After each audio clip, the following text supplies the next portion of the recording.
Having moved to London knowing one person who I don't see often and my partner who travels a lot, most people think you would feel pretty lonely. But I've learned to love being alone and hardly ever feel lonely. What does it even mean to be lonely? Let's take a look.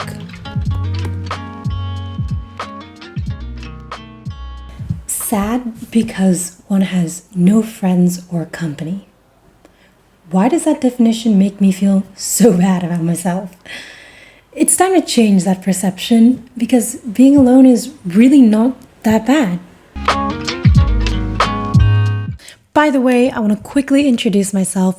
Welcome to my channel where I talk about life as an expat and learning to have the confidence to live abroad and chart your own path in life. My name is Kaya, and let's get back into the video on the art of being alone. So there's a couple points I want to touch on to lay the groundwork for discussing this topic. First is that this idea of having a friend group and going everywhere and doing everything together, it's just not realistic anymore. The world has changed, and that means social connection has changed as well. As a society, we're normalizing not having kids, not getting married, and just generally living alone. So it's become socially acceptable and even normal to turn down plans to have alone time. And a lot of this has to do with Western society emphasizing the importance of mental health and wellness, which is a really great step. All right, so the last point that I want to make before I get into the points about how you can actually feel better about being alone and living alone. When you're a young adult, and especially as an expat, people are in all different life stages, okay? So everyone's just doing their own thing, and just because you're a certain age doesn't mean that you're on a certain stage of life that you have to be doing.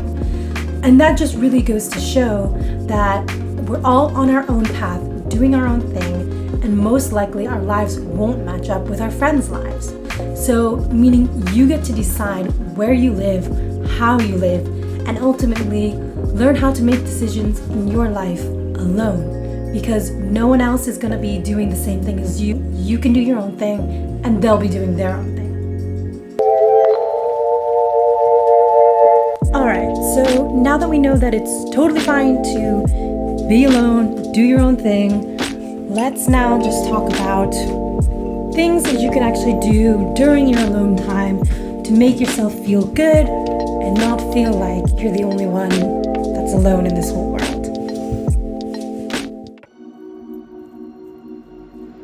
If you aren't always spending your time being around people or hanging out with your friends, it doesn't mean that you don't have that same amount of time. It just means that you're not spending your time socializing. So simply, you just have to find the activities that you want to do to fill up your time.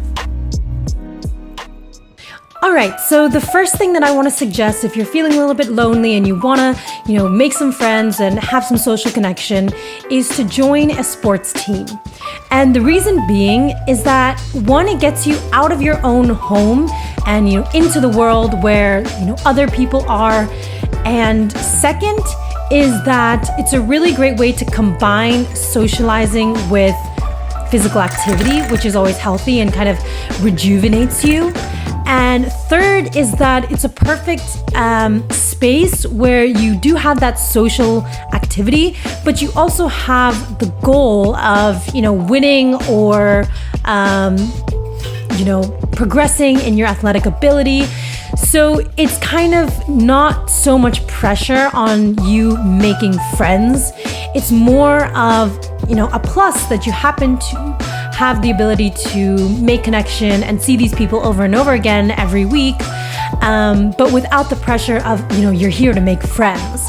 So it's a really good blend of getting you out of the home, getting you some physical activity during the week, and then also having not a super stressful social environment where you can grow relationships over time. So that was a really good opportunity for me. When I moved to Amsterdam, I joined a soccer team or a football team.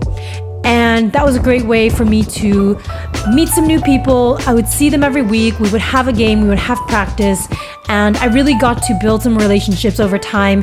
And those people became some of my best friends in the city. So that really worked for me. The second thing that I want to recommend, and this option is if you didn't like the first, maybe you're not into physical activity, or you don't really care about even, having any social contact at all. And so this second option is having a long-term project, or, starting a business.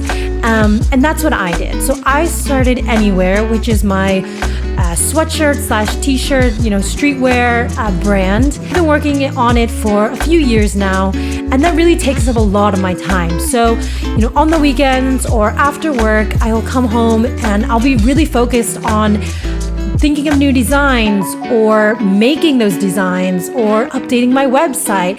And activities like this, where it takes up your time and you're focused and you have a goal, and it really, social connection or social interaction doesn't really even come into your mind, because you're so focused on a completely different aspect of life. And building your business is a great way to do that, or having a long-term project that you continuously can work on. It really allows you to focus in on something, have something you're looking forward to.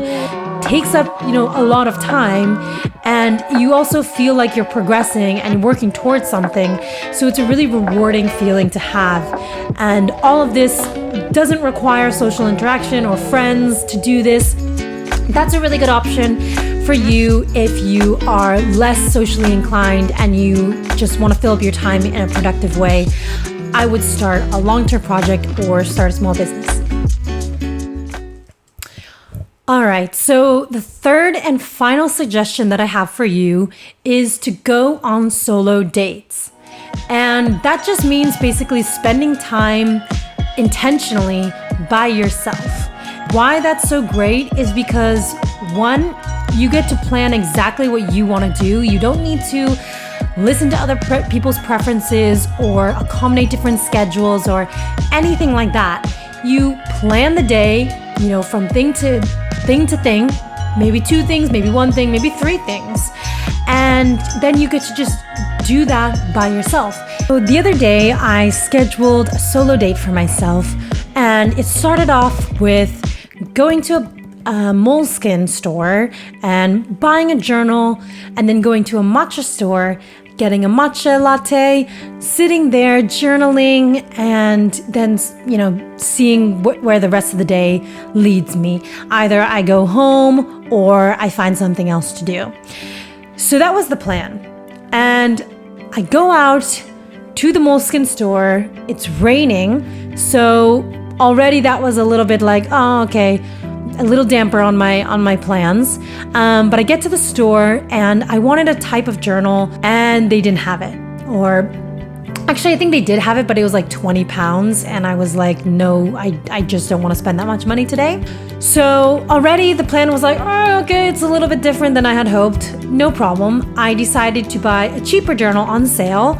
And I was like, that's totally fine. So I get the journal, but it's raining really hard. And I was planning on walking to the matcha place, which was like a 15 to 20 minute walk. So I decided, I can't keep loitering in the store.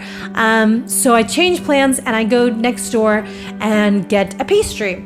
So I sit there waiting for the rain to subside.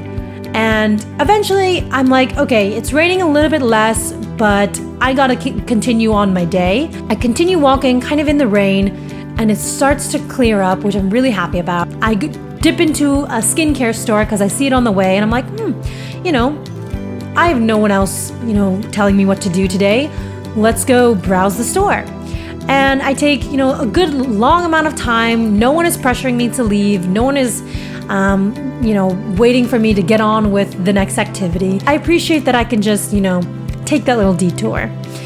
Then I get to the matcha place and it's quite crowded and it's quite loud and there's no seating left. So my whole plan to sit there, and write in my journal and look out the window, totally ruined because no seating. Instead, gotta change plans but no problem, again, because I'm alone and it's just me who's deciding what I get to do. So I decide to get the matcha because I'm on a matcha kick and I'm trying to try different places in London. And so that was still key in the list of things that I wanted to do that day. So I get the matcha, it's quite good and I'm enjoying it. And I start walking and I'm like, great, what am I gonna do? I don't really want to go to another place to buy another drink to sit there because I already spent, a lot of money that day. And so I kind of just start wandering in a direction. And I'm looking at the map and I see the National Portrait Museum. And the nice thing in the UK is that the museums are free. So I thought, okay, I don't want to spend more money, but I do want to do something else in the day. So let's do that. So I wander on over, walking, I think around 30 to 40 minutes to the portrait gallery. And I get in there and I start browsing and, spend another hour there. And then I, continue on my day. And eventually, I reach home after I think I go into a bookstore or something else like that in the day. So, moral of the story, you can plan a day, and I planned it exactly how I wanted it to go. Obviously, as life goes, plans change, weather changes, the day doesn't go as planned, but I still had a great day. I still was able to do some fun things, try out, new things in the city and get to enjoy the city that I'm living in. And no one was telling me what to do. There was no competing interests on what I wanted to do or how to, schedule the day. No one was telling me, let's go, I'm bored of looking at makeup or skincare. It was really, exactly how I wanted it to go in the end, even if things did change. That's my little story on why having solo dates is so great. You don't need people to do things. You don't need people to explore your own city. Just go out there, do, the fun things that you want to do and enjoy the city that you live in. All right, so as you can see, there are a lot of ways to fill your time without needing friends. Doing things yourself can just be a lot less stressful and more enjoyable. So me time is some of the best time. If you're looking at other people's social media and feeling FOMO, stop yourself. Put the phone down, do something that you enjoy. Your life, do what you want, when you want, and enjoy it.